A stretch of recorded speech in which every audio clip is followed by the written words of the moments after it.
Thank you, 𝗕𝗹cie, for that introduction. Let me get started. Thank you for the Chamber of Commerce for having me and creating this opportunity to expose all of you in the audience, the members of the Chamber, to some new information, some knowledge sharing, some awareness raising on this emerging topic, popular topic last couple of years, blockchain and cryptocurrencies. My name is 𝗕𝗹cie. I will be your presenter today. I am the owner of 𝗕𝗹cie, a consultant company where, among other things, we do these kind of blockchain trainings and consultancy. And very briefly about myself, the reason that I can talk to you about this topic today is that I've been in the crypto space for the last 4 years or so, member of both the 𝗕𝗹cie community and the Caribbean-wide Caribbean Blockchain Alliance community on crypto. And it started off as a hobby, but I'm taking it so seriously lately that I'm not only offer consulting on it, but I'm doing a master's degree in it at the University of Nicosia, which I will be glad to answer questions about should people be interested. Online training for 1.5 years, and they have also some very, very good free courses that I can point you to. Having said that, let me show you my introduction slide. So what are the topics for today and how did we come to these topics? Because as you'll probably see in a second in the next slide, the crypto space, as we affectionately like to call it, it's a very broad space by now. There's really a whole range of interesting topics to talk about. We could easily do many hours of lectures. And given that range of possible scopes, it's tricky to figure out what do you cover and what don't you cover and how do you meet the information needs of the audience. So what we've been doing lately with these kind of sessions is we do, or with our partners, we run a survey on Facebook, usually upfront, asking what is it that the audience really is interested in. It could be the trading side or the policy side or just the basic introductory side of things. And the result of that is the slides that I will give you today. So it will be a basic introduction, very high level, because I only have about an hour reserved for this, for the content part. Basic introduction on what a blockchain is and why would you want one. So how is it different from technology that you're already familiar with? What is a cryptocurrency? And then the last topic I'll go a little bit in depth is the trading side of things, because that was the most popular answer on the survey. If time permits, I have some spare slides, but I kind of doubt the time will permit to talk about monetary policy, stable coins, and more of the policy side of things, and comparing 𝗕𝗹cie's current economic situation on crypto with other Caribbean nations and Latin American countries. But feel free to, if that triggers you, raise it in the Q&A session afterwards. Now, before I even dive into the content itself, which will be, as I said, roughly an hour, I'll try to stay on topic because I have a tendency that I want to give a lot of examples. I get very excited about this passion of mine. So 𝗕𝗹cie and Eliane will help me stay on topic. Before I even get to that, I want to show you this, one of my favorite slides, my iceberg slide, and it'll come back later.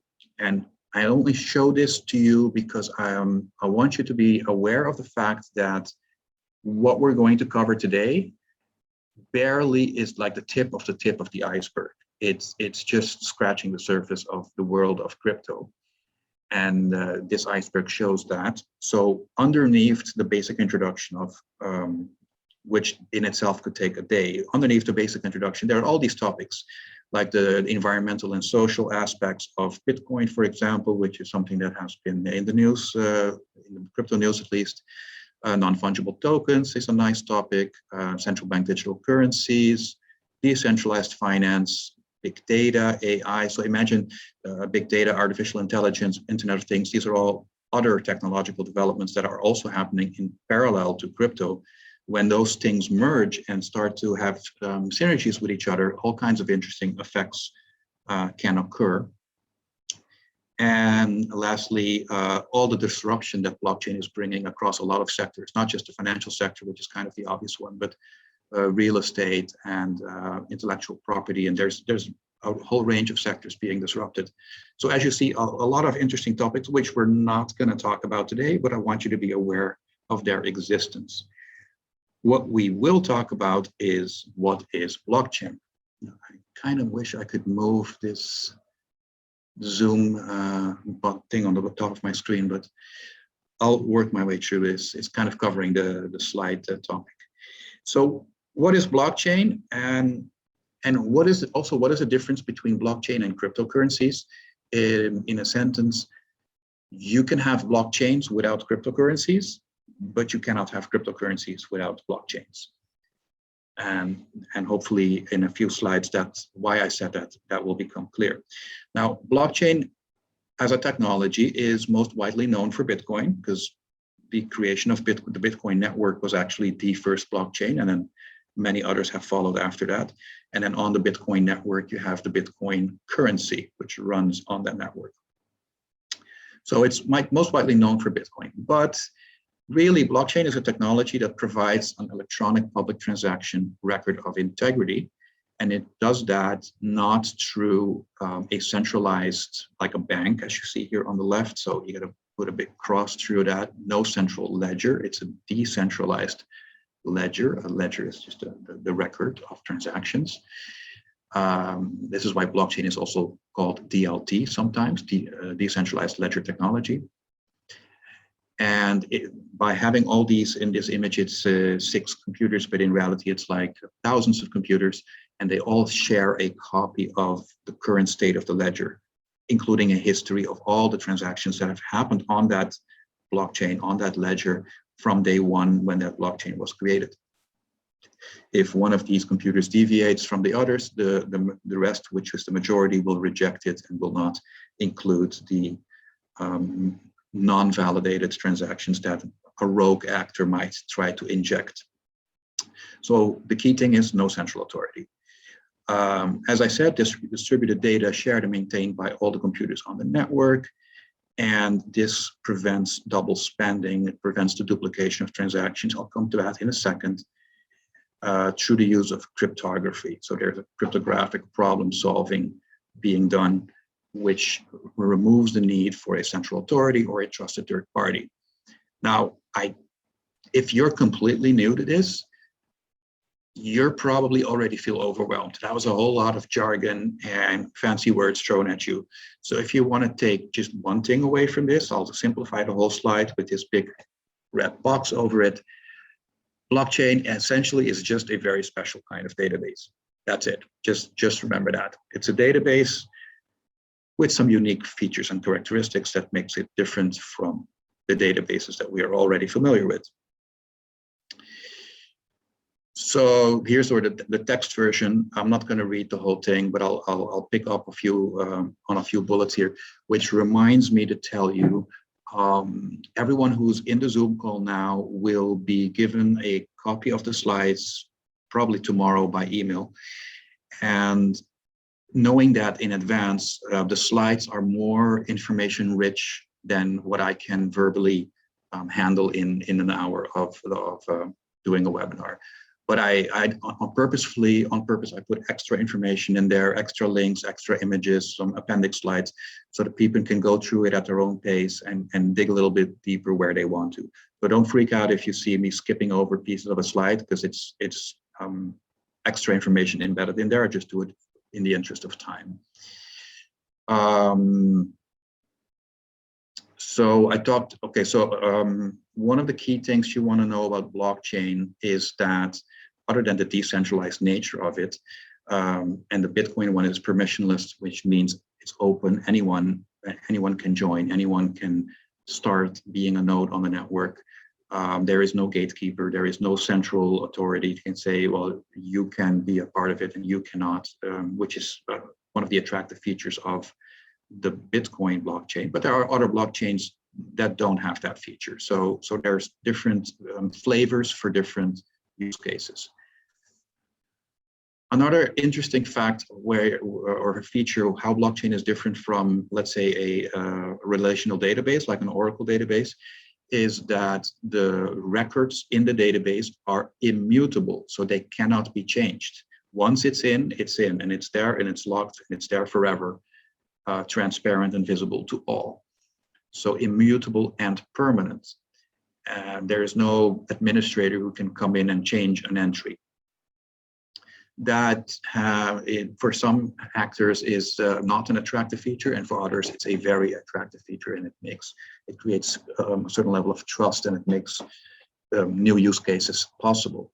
So because we now can have these trustless value transactions. Two parties can transact without needing a third party. They don't need a bank or another intermediary, because they both trust the underlying protocol of the blockchain itself. You could almost say the protocol becomes the third party, but it's not an entity. It's not a person or a legal entity. Transactions are final. Transactions are timestamped, cryptographically secure. So through the use of cryptography, they are timestamped. How exactly that works goes far too deep for the purpose of this session, but it's the fact that they are timestamped is relevant to know. And then there are some blockchains. Bitcoin isn't really great at this, but there's several other ones that you can pick from, which can enable smart contracts, which is a whole separate, interesting piece of technology. And smart contracts are more of a layer of technology that runs on top of the blockchain. And one of the gurus in this field, Mr. 𝗕𝗹ន់𝗶𝗶, said, well, it's kind of a misnomer, because they're neither smart nor are they contracts from a legal point of view. Very simple explanation is that they are pieces of code with an if-then-else statement. So they're pieces of code that, if certain conditions are met, then a certain action will be taken, and you can program them to be for any set of conditions. Classic example would be, let's say, an insurance payout. You could have a smart contract that controls a number of funds, cryptocurrency funds, and if a damage claim is submitted and judged to be valid, the smart contract will, and it gets the signal that it's a valid claim, it automatically pays out damages to the insured person. So that would automate a whole piece of an insurance company, for example. Just to mention one of many use cases for smart contracts. So why would people want a blockchain? So what are the features that make blockchains interesting compared to other technologies? So there's 5 or 6 points just to highlight here. The transparency, so the full history of the transaction is visible, and the transactions are irreversible and immutable. So that also tells you that the information that you see in the blockchain is complete, because you can't delete anything. So you have transparency and completeness. You have the full history. So you know that you can track any transaction that any wallet has done, or not necessarily a person, because there is pseudonymity on most blockchains, but at least wallet addresses, which you could roughly make the analogy between a bank account, very roughly, a bank account and a wallet address. For each wallet address, you can see the transactions that have occurred from that address. The data is permanent, can never be externally deleted, so you have the full record. Blockchains are very robust because they're very decentral. They run on these thousands of nodes that are distributed across the planet. So there is no single point of failure. There's no single point of control. There's no bottleneck. You know, half the planet could disappear, and the blockchain would still run as long as the internet is running. So it runs on the internet. In that sense, it has the same robustness really as the internet has. And then the provenance, sorry about that. Provenance tells you can always check who sent a message. And in audit trails, that can be quite handy. Message or a data transfer. Now, moving on, the hype cycle, the Gartner hype cycle. Some of you might be familiar with this concept. The Gartner analyst company comes out with these hype cycles for any number of technologies. This one is very specific to blockchain. And as you see here, you go from innovation to the peak of inflated expectations, trough of disillusionment, slope of enlightenment. There's all these phases. This is actually 2 years old already, so I need to get a newer one. And where were we 2 years ago on this hype cycle? Blockchain was over there with the big red arrow. So in the throes of disillusionment, I think by now we're up to the slope of enlightenment, certainly for cryptocurrencies. And we see all this amazing development going on around the world at a very high pace. Just to give you some perspective, this is where we're at with those two technologies. This is just a visual way of showing you the transaction side of things. So if you're doing transactions on a blockchain, which you don't necessarily need to do, but it's the most common use case, the differences and advantages and disadvantages of the two models. So at the top of the screen, you see the traditional way. So this is the current financial system that we're familiar with. You send money from a sender to a receiver, and both have a bank that acts as an intermediary, and those banks talk to each other through a settlement layer or through a payments network, or through the use of other payment companies. And the advantages of that are on the screen. Whereas in the decentralized financial system, anyone can really be a sender or a receiver, and everybody else is the validator, or fulfills the function of the bank in the sense that the transaction is validated.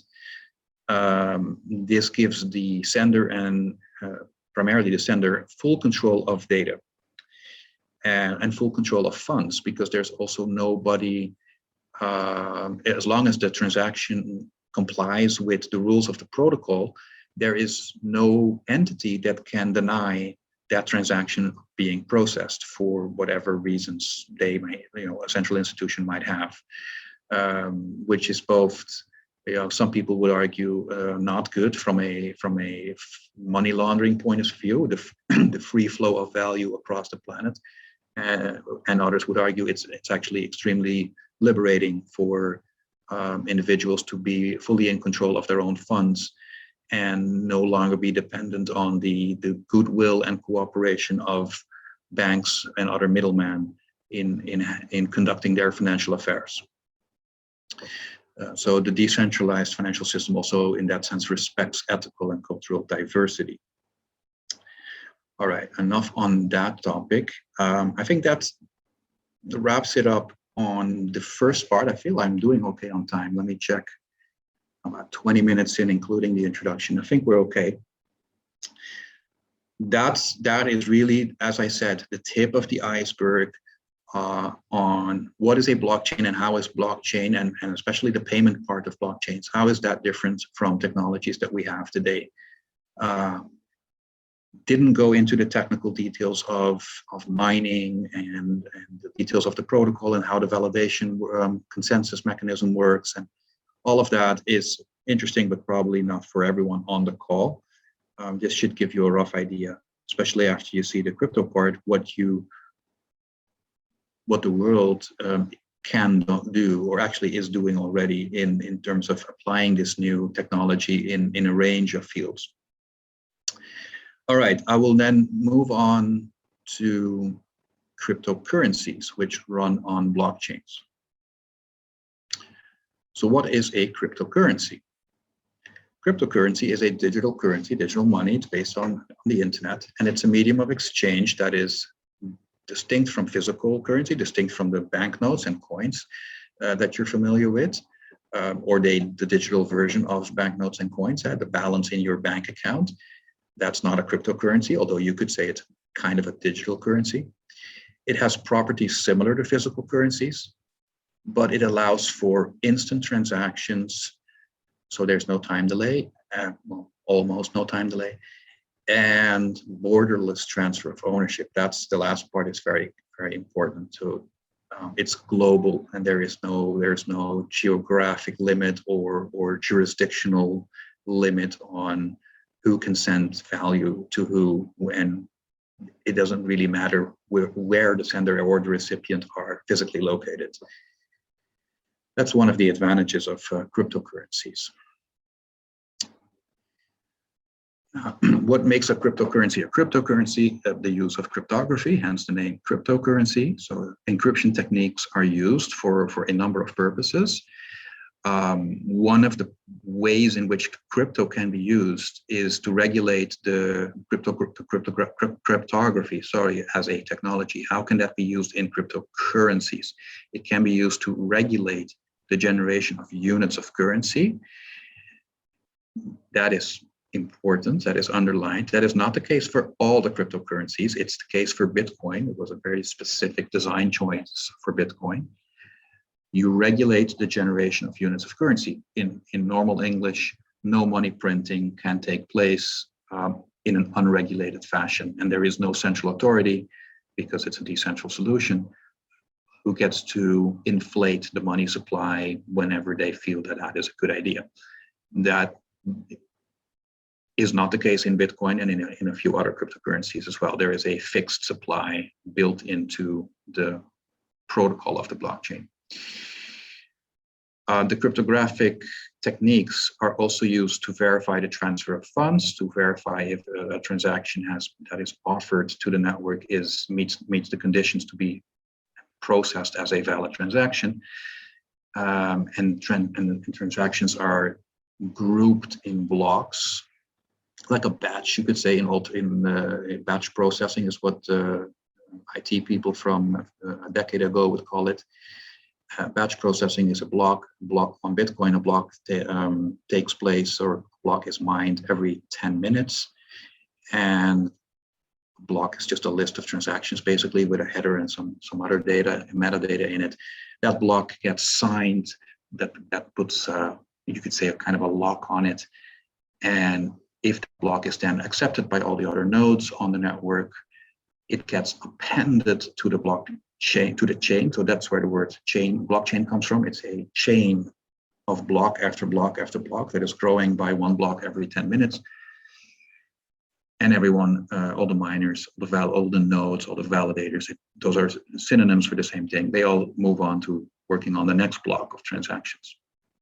So I guess I kind of did need a visual image to underpin that piece of explanation just now. There was a little bit of a zijweggetje. But I'm focusing on the verification of the transfer of funds here in the middle of the sentence. And then lastly, cryptocurrencies operate independently of a central, well, most of them are of a central authority. And I say most of them because after Bitcoin, which is the template for a lot of the stuff we're talking about in crypto, after Bitcoin, a lot of other blockchains have been created with slightly different features and different design choices than the Bitcoin blockchain. And a lot of other cryptocurrencies have been created that run on those blockchains, also with different design choices. Not all of them have the fixed supply and the decentralized issuance of tokens and coins being interchangeable terms here. So the definition is true as long as we focus mostly on Bitcoin. So Bitcoin was the first crypto that was ever created back in 2009. It was created as a result, or as a reaction really, to the global financial crisis in 2008, 2009. This really shook the trust level of a large number of people across the planet in the traditional financial system as it still exists today. And Bitcoin was created as a alternative, or a potential alternative, to how the traditional financial system works. Now we're 12 years later, and there are hundreds, actually thousands, of other cryptocurrencies that we tend to refer to them as altcoins, alternative coins, anything that's not Bitcoin. But Bitcoin is still the biggest of all of them.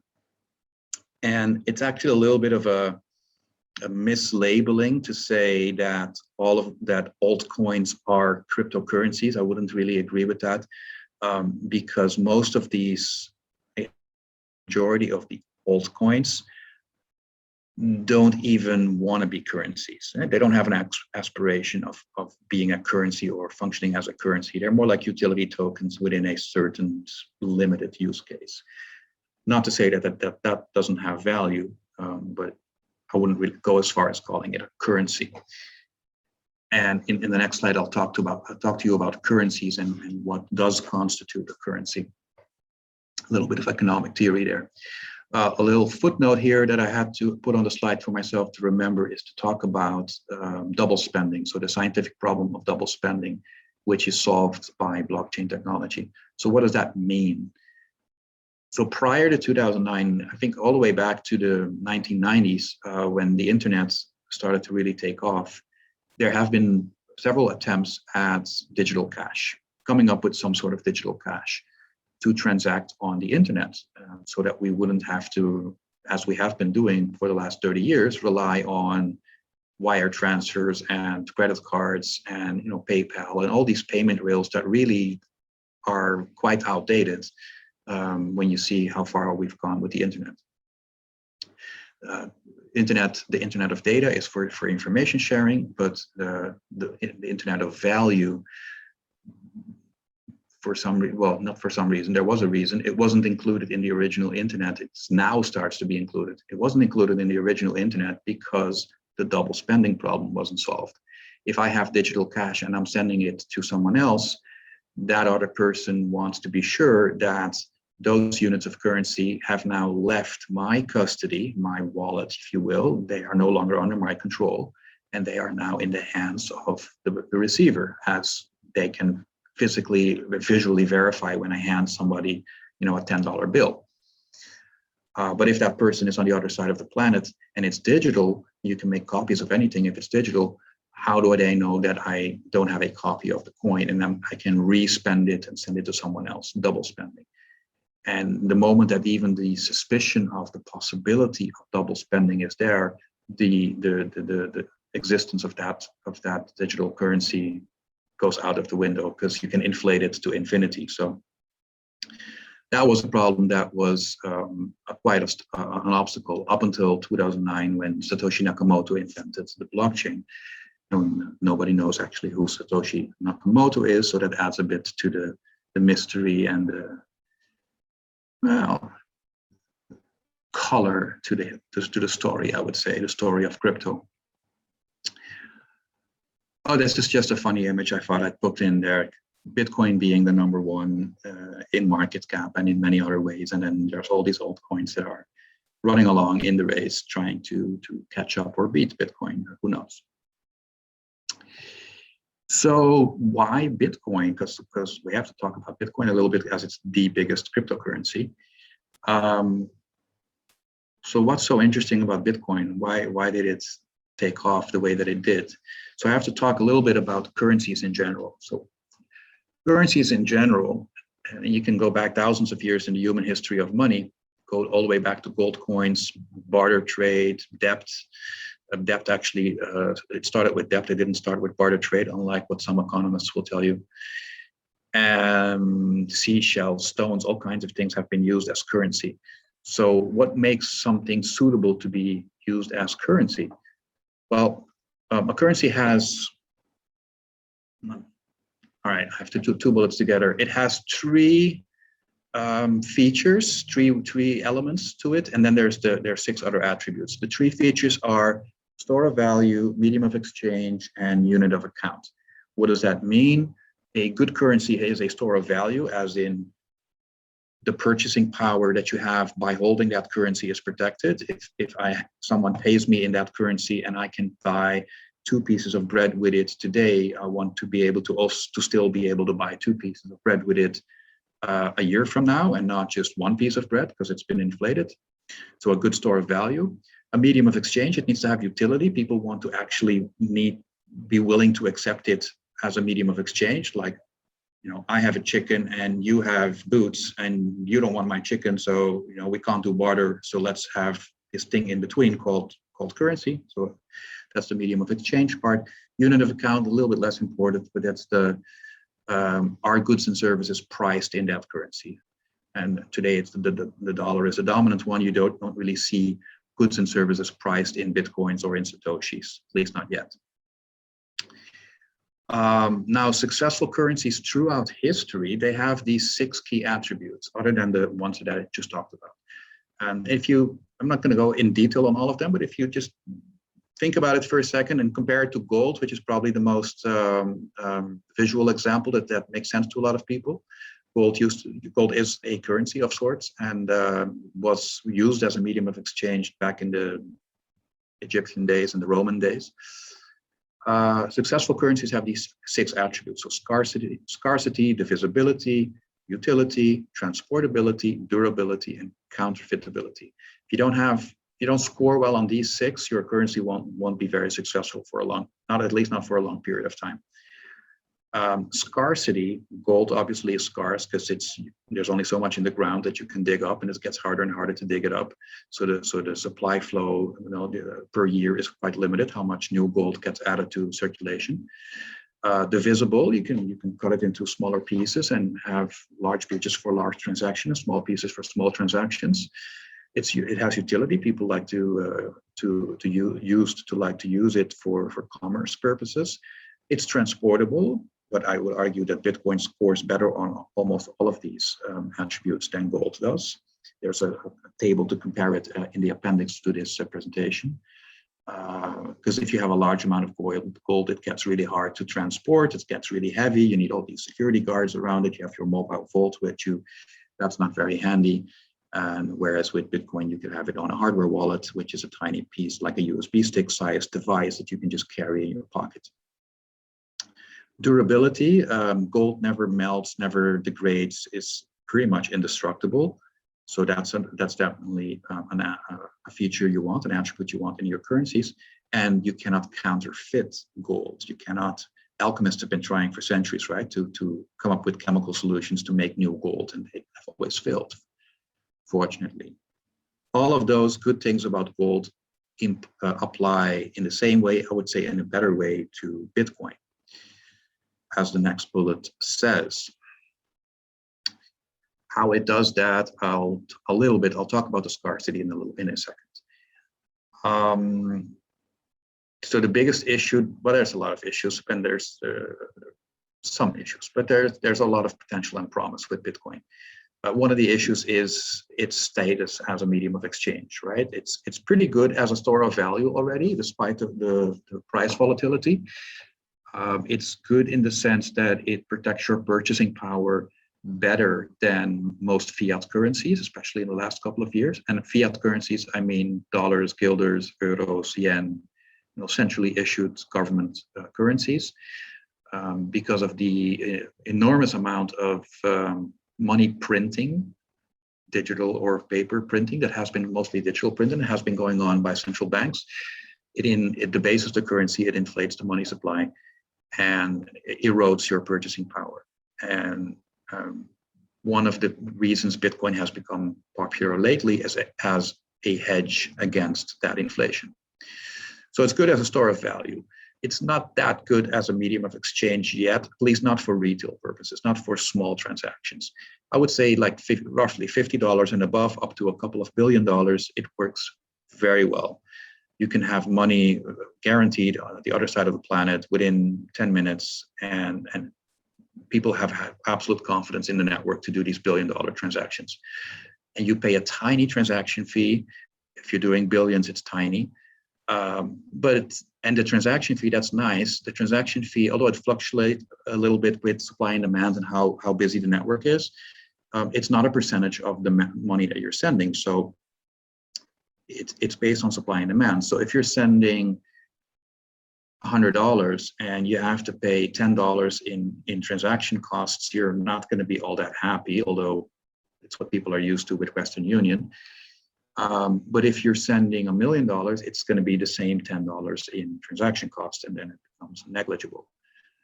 You want to buy a cup of coffee for $2, you don't really want to pay the $10 in handling fees. So then you need to look at other solutions like the Lightning Network, which is a layer on. I'm not going to go into what Lightning is, because there's people on the call who are way better than I am on explaining that in a follow-up seminar. Lightning would make the retail part possible. Let's say the $0 to $50 part of the range of transactions.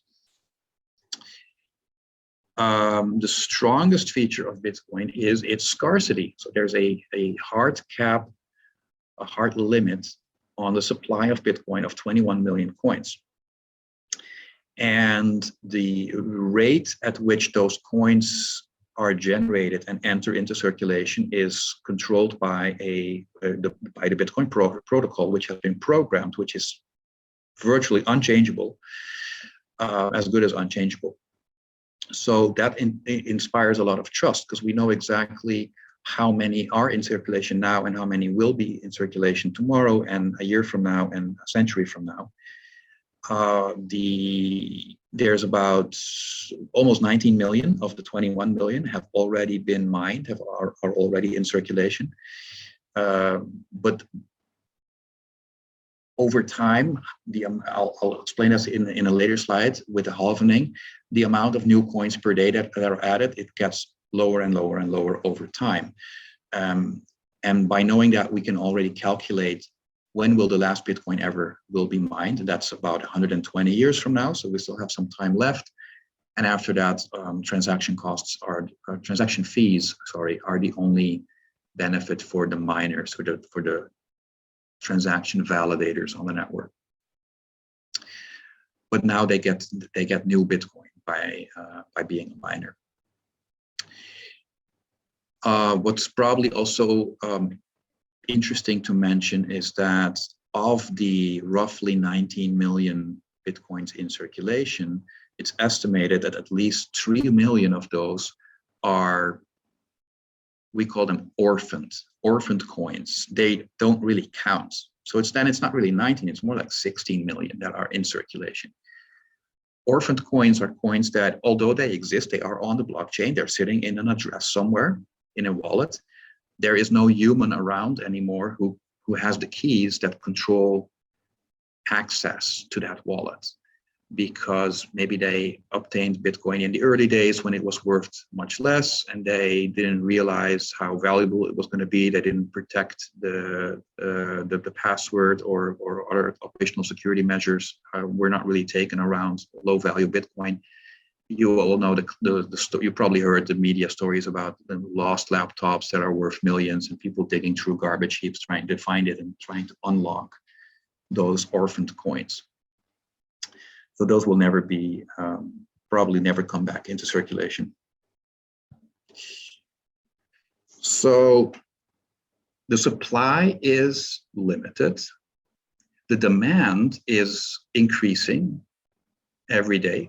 Every month, the demand for Bitcoin is increasing. I'll show some charts on that. And knowing the laws of supply and demand, you automatically get a huge increase in price. Now, the million-dollar question is, how high might that go with all the volatility that the price has? Nobody knows the answer to that. Today we're at roughly $48,000 per coin, and it started off below $1 per coin.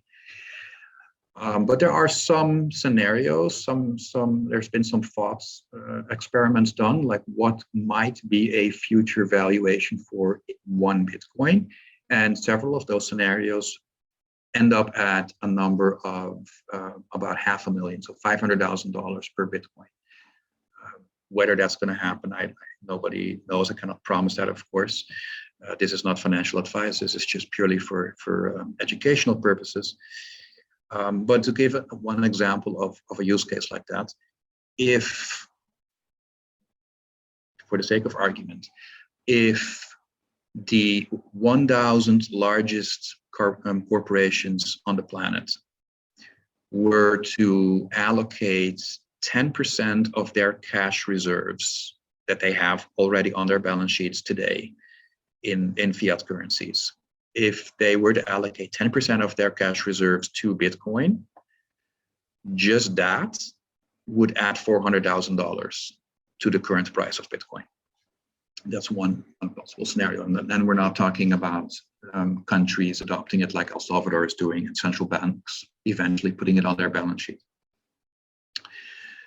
All right, too much of a segue. Let me go back to the main line of cryptocurrencies presentation. All right, network effects. I gotta talk to you about network effects. I need a sip of water before I do that.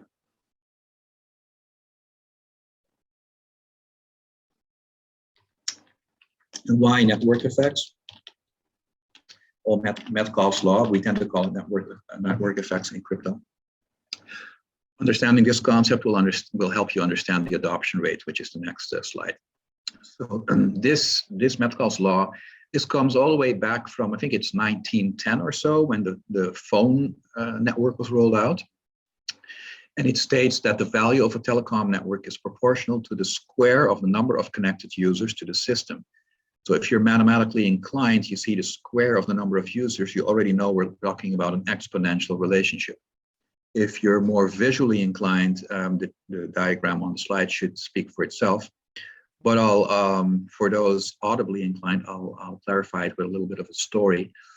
So imagine you have a village back in 1910, and there are no phones. Nobody has a phone.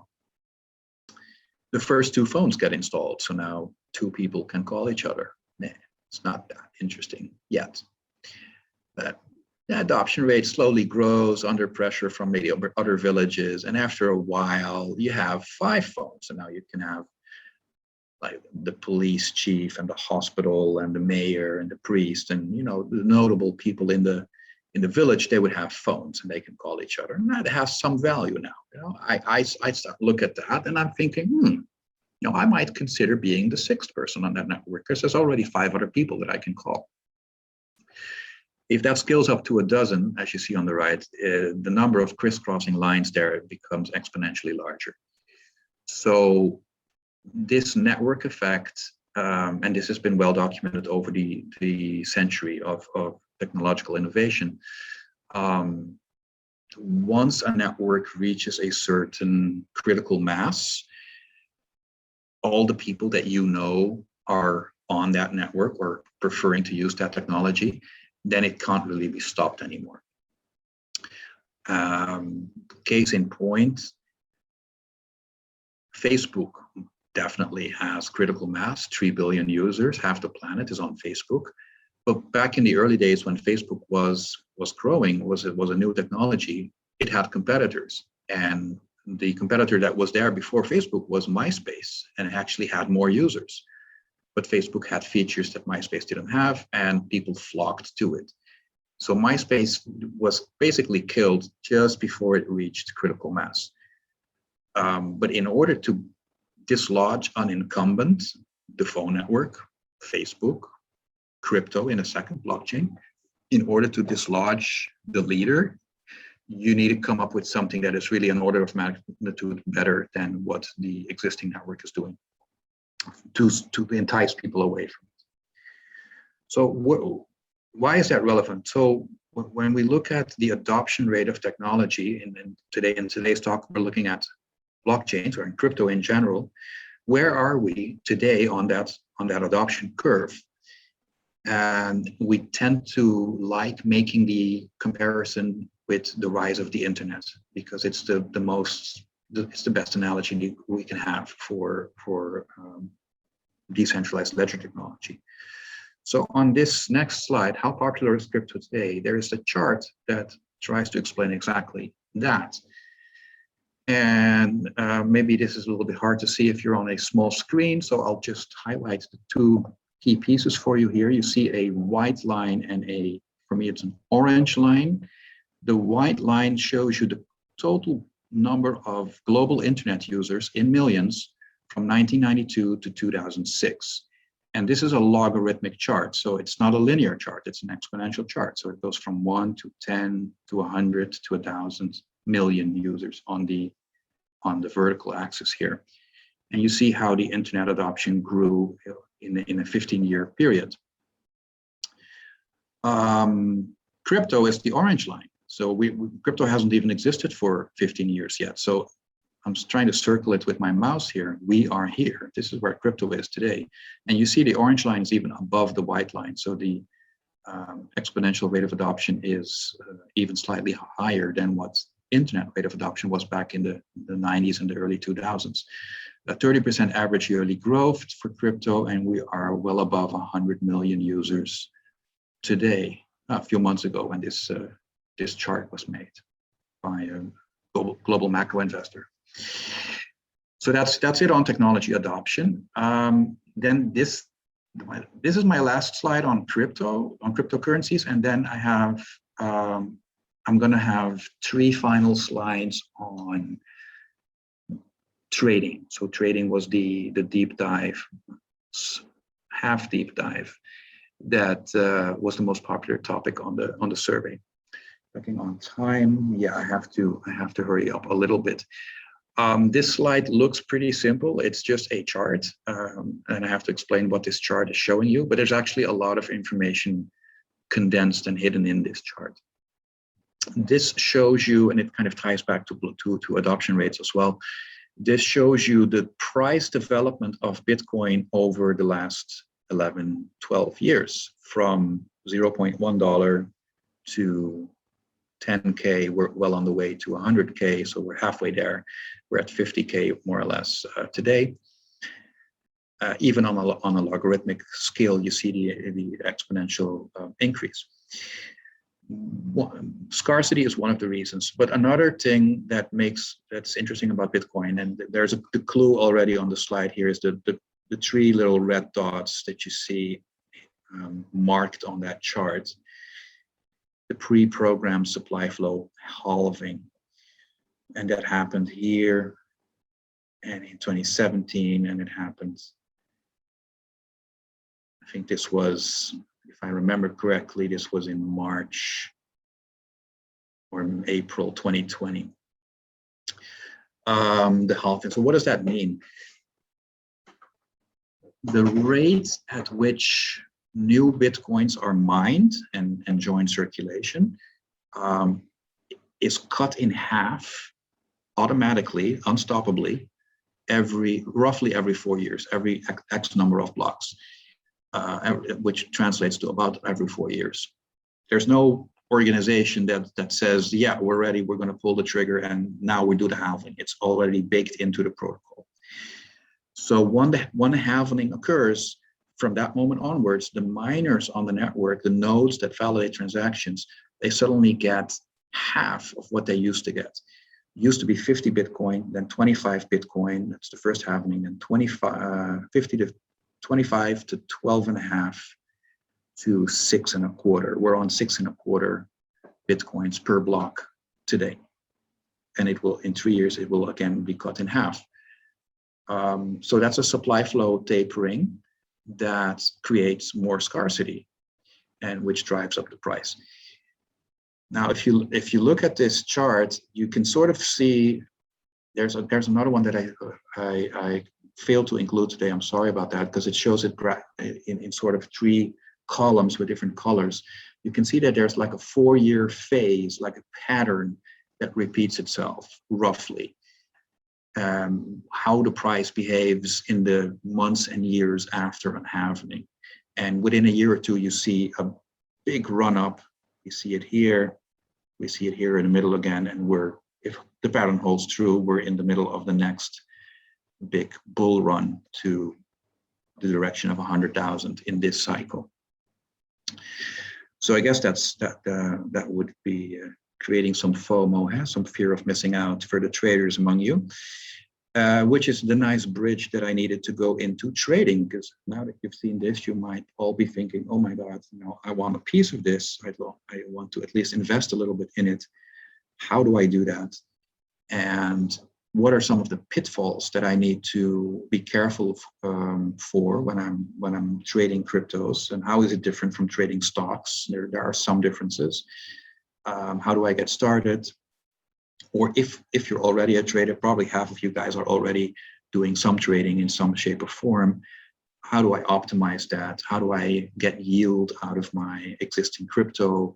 How do I pick the right coin? If you move away from Bitcoin and you're looking at all these altcoins and all these interesting projects that are being launched, and they all seem to have their own token, which one might still 10x in value in the next year, and which one might not? And how do I try to figure out the right picks? Those are all interesting trading topics. But before trading, I told you it would come back, the iceberg. So I'm finishing the introductory part here, the iceberg again. And as I said, in the first iceberg, we said crypto is big, and we're only looking at blockchain and crypto today. We're not looking at DeFi, NFTs, and all of that. Having only looked at blockchain technology and cryptocurrencies at a superficial level, even that scope limitation is the tip of another iceberg, because within that scope limitation, there's all these other things that I wasn't able to go into, like what are all the differences between the various kinds of blockchains and how are they different from each other in their features? How does the crypto mining work? I did a little bit explain it, but if I would do it properly in depth, I would have nice pictures around it. The Ethereum ecosystem and distributed applications and all of the DeFi things running on started with Ethereum, and now you have Solana and Polygon. There's a few competitors as well. What are forks? What are sidechains? What are layer 1 and layer 2 solutions? Smart contracts, neobanking, which already exists as one of the sectors that's disrupting finance, and all the other industry sectors being disrupted. Those are all the deeper dive of today's topic that you might have questions about in the Q&A session. Having said that, let me get to trading, my last 3 slides. So how do you get started with trading cryptocurrencies? Step 1, set up a self-custodial wallet and write down your recovery phrase. Now, in Dutch, we would say, om met de deur in huis te vallen. I know you don't know what a self-custodial, you probably don't know what a self-custodial wallet is, or why a recovery phrase might be involved in that, and why it's important to write that down. Trust me, this is what you want to do. Don't have time to go explain that in a lot of detail. I'll outline some of the risks in a second. So step 1, get one of these wallets. And there I gave you a few suggestions that you could use depending on the device that you like to use for storing your crypto in it. Having said that, I have to immediately add some nuance to it, because those wallets that you can download these things for free, right? Blue Wallet and Exodus, and there's a bunch of others, but those ones I recommend. You can just download them for free. Ledger and Trezor, they're hardware devices, so you have to purchase that. It's a one-off purchase. The wallet will not actually hold funds. So that might seem very counterintuitive, because you're thinking of a leather wallet in your pocket that has actual bills in it. So why not the same with crypto? Funds actually live on a blockchain. They never leave the blockchain. What a wallet does is it holds the private keys, which are like the key to the lock, and the lock that sits on each wallet address, an address on the blockchain. So if somebody sends me some Bitcoin or Ethereum or another crypto, but let's say Bitcoin to keep it simple for now, I give them my wallet address, they send Bitcoin to it. It moves from one part of the blockchain to another part of the blockchain, which is the ledger, which is the global distributed ledger. So everyone can see, oh, so much coins have moved from this address to this address. Now they're sitting in an address that is controlled by private keys that only I have. Only I have those keys in my wallet. I have the ability to spend that money on something else, move it to another place on the blockchain, pay someone for a goods or service. Should I lose my wallet or lose my private keys, I lose the ability to control that money. The money's still there, but then it becomes an orphaned coin. Now people can lose wallets, people can lose phones, people can lose their desktops, their devices, all of this can happen. So that's why the recovery phrase is important. So that's in case of these things, real life things that do happen, the recovery phrase is your only backup. There is no help desk to call. That is the way to get back into another, get back to your regain access to your funds. Now, once you have your wallet set up, you're going to buy some Bitcoin. Usually people start with that. You can use a credit card or PayPal, Apple Pay. There's a number of ways to do that. And you send it to the wallet that you prepared. Now you're going to make an account. This is also free. You register yourself with your email address on make an account at a crypto exchange. There's dozens of these around the world, but not all of them are accessible to us in the Caribbean or in Curacao. We tend to be, unfortunately, seen by some as more suspicious than other countries. money laundering wise. So not all the crypto exchanges will, for regulatory reasons, will not accept all people from different countries. The three examples I give here, Binance, Bittrex, and FTX, are definitely worth using from and accessible from Curaçao. You can send, and I gave you the links there. These are affiliate links, so if you use these, you get a small discount on your fees when you sign up over there. Now, you send your Bitcoin to the exchange, then you can trade altcoins. You can convert it into Ethereum or Chainlink or 100 other coins. You could leave stuff on the exchange, but then they have custody, and then they act like a bank, and there's no deposit insurance on that. So if you're not day trading, I would say buy the crypto on an exchange and then transport it back to a self-custodial wallet where you're in control of it. And you want to verify that you can cash out, because it gives you peace of mind. So let's say if you made some good investments and you put just to pick a number, you put $1,000 in and it's now worth $1,200. You sell your crypto, now you're having $1,200 at that exchange. You want to bring that back to your bank account in the regular traditional financial system with a wire transfer. You want to see that that works, because you can't live yet. You cannot live on crypto. You can't buy. Actually, you can buy groceries with crypto at 𝗕𝗹ance and Curaçao, but there's a lot of other necessities that you cannot yet pay for with crypto. There's a useful video here for you guys to look at later.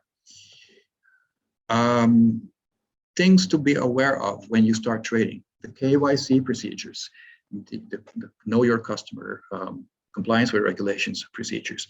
Almost all the exchanges have this, and it's getting more and more strict as time goes by, which is probably a good thing. Exchange is also known as fiat on-ramps and off-ramps. So these are the touch points between the traditional financial system and the crypto world. And that on-ramp and off-ramp, there's a lot of friction involved there. So there's a lot of conversion costs, wire transfer fees and such involved there. So you don't want to incur those costs very often. You basically want to put some money in crypto and then you stay in crypto, and you can go back and ping pong back and forth between a dozen different coins, but you only go back to dollars when you really feel you need that money, dollars or eventually guilders. Be ready for high volatility. 20%, 25% change in price in a day is pretty common in the crypto world. In the stock market, if it drops more than 5% a day, they freak out. There's all these circuit breakers going off and trading is halted. They're not used to that at all. So you do need to have we call it diamond hands and a strong stomach if you're trading crypto. But the high risk, high reward ratio. So know what you're getting into. Don't park more funds than you can afford to lose with third parties. And that includes phone apps where you do not control your private keys. Again, I keep re-stressing this point about self-custody of your funds. And the axiom here is not your keys, not your crypto, or not your coins.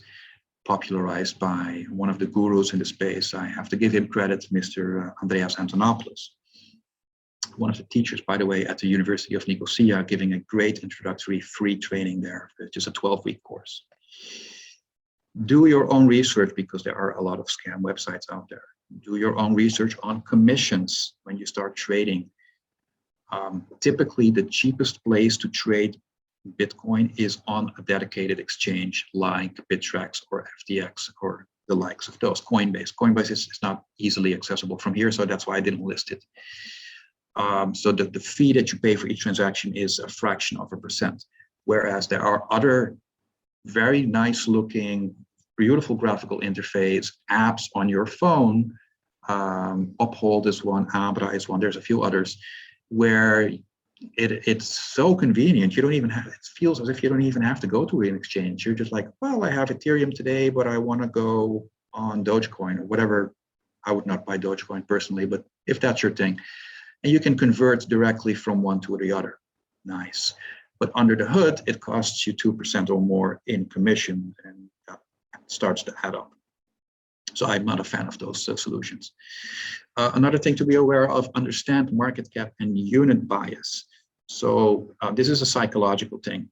people that are new to crypto tend to think, a lot of them, and they tend to think, well, Bitcoin's like $30,000, $40,000, $50,000. It's like a very large number per coin. Whereas here's this other coin, and it's only like $1. That I can afford. I cannot afford 50,000, but I can afford $1. I'll go for the $1 coin. That's unit bias. That's a fallacy. That's just wrong thinking. It's the $1 coin is not token. Is not cheaper than the Bitcoin because it's highly divisible. You can buy a tiny fraction of a Bitcoin. You can buy $100 worth of Bitcoin. So you should look much more at the fundamentals of the coin. What are the chances that it will hold its value? What are the chances that it goes up? What drives the value? What drives the future demand for that coin? How does future demand accrue value to that token rather than to the issuers of that token? So there's a whole tokenomics analysis that goes a bit too far for today, but that you would need to do. I just want to point out the unit bias thing. Operational security, I've been in information security for 15 years before going off into crypto. So it would be remiss of me not to mention this. Two-factor authentication. Almost every wallet will offer it to you. When it's offered to you, accept it, use it. Most commonly, you use something like the Google Authenticator app on your phone as an extra authentication layer separate from your password. Should you come across the old version where they say we will do two-factor authentication via SMS messages, don't choose that route because it's not secure and you can be hacked. Should you be using multiple exchanges, which people after a while end up doing, it's quite handy to have a portfolio tracker so that you know the total dollar value or Bitcoin value of your aggregate investments across all the various places where you hold them. And a good tracker is Blockfolio, which just a few weeks ago got rebranded to FTX. They got bought out by FTX, which is a very huge, big exchange.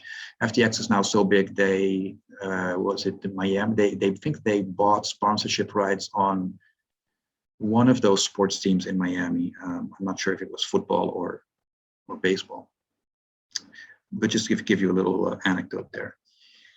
I think this is my last slide, and then we're going to go open to general Q&A about whatever is on your mind.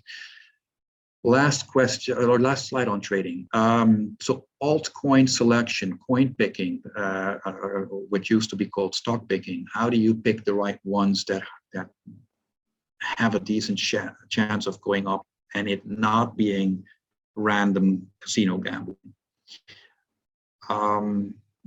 More often than you think, it is actually random casino gambling. So you have to do your own research. You really have to understand the tokenomics, which is a fancy way of token and economics together, of a coin. How many of those have been minted? How many of those are in circulation? Who controls the circulating supply? Is there a token burn involved? You probably don't know all these things, but I'm just feeding you these things that you can Google and look up and go deeper on. So how is the scarcity managed and how does value accrue to tokens? These are things you want to pay attention to when you're selecting altcoins.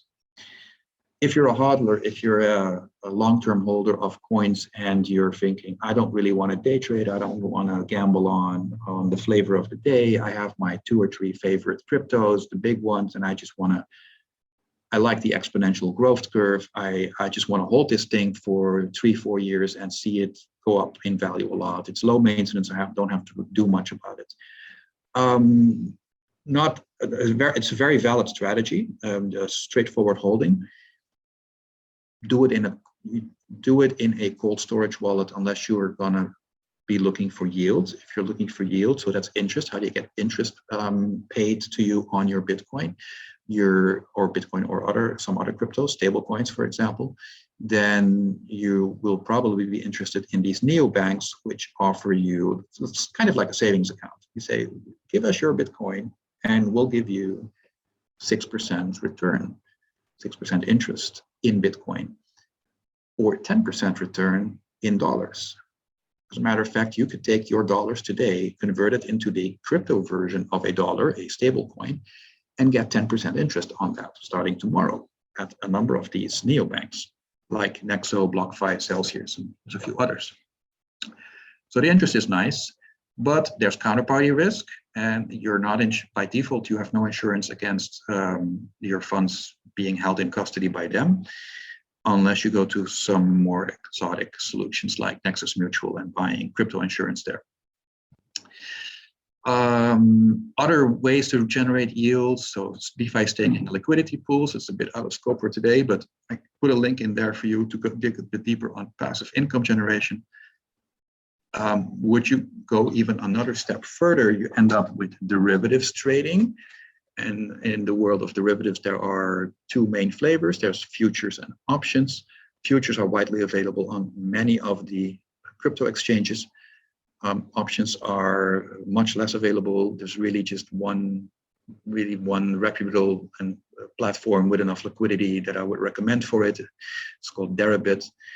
And options give you a lot better risk management, but it's not an easy instrument to master. So be sure that you know what you're doing when you explore that, because this involves trading with leverage, and it just multiplies by a large order of magnitude the risk and the rewards that you will expose yourself to. And it can quickly lead to a complete liquidation of your portfolio there if you're not managing it properly. So if you're really advanced in that field, maybe if you're a very advanced options trader in the stock market and you want to try and apply that on the crypto market, you will love the volatility of the crypto market because you know how to take advantage of that. Then you can take a look at 𝗕𝗹. And that's it. That's my wrap up at 5:10. I think I did it almost in an hour.